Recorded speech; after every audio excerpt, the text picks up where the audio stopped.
ایک صاحب سوال پوچھتے ہیں، اگر فجر کے وقت نماز کی نیت باندھنے کے بعد طلوع آفتاب کا وقت شروع ہو جائے اور ہمیں یہ بات سلام پھیرنے کے بعد معلوم ہو تو کیا ہماری یہ نماز ہو جائے گی یا نہیں؟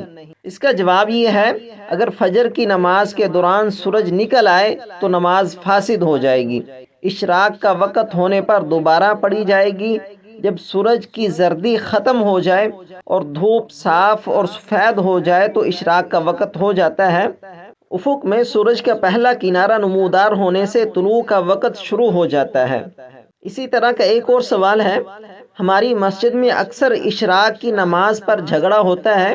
بعض حضرات سورج کے نکلنے کے 5 منٹ بعد نماز پڑھ لیتے ہیں، جبکہ بعض اعتراض کرتے ہیں۔ ان کا کہنا ہے کہ پورا سورج 15 منٹ میں نکلتا ہے، اس لیے پورے 15 منٹ بعد نماز کا وقت ہوتا ہے۔ آپ فرمائیں کہ اشراق کی نماز کا وقت سورج نکلنے کے کتنی دیر بعد شروع ہوتا ہے؟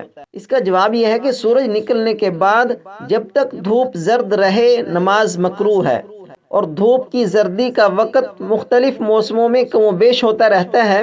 عام موسموں میں دھوپ کی زردی 15-20 منٹ میں ختم ہو جاتی ہے، اس لیے اتنا وقفہ ضروری ہے۔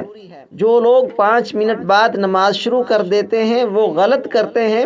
البتہ بعض موسموں میں دھوپ کی زردی 10 منٹ بعد بھی ختم ہو جاتی ہے، پس اصل دار و مدار جو ہے وہ دھوپ کی زردی کے ختم ہونے پر ہے، یعنی جب دھوپ بالکل صاف اور سفید ہو جائے اس وقت اشراق کا وقت شروع ہو جاتا ہے۔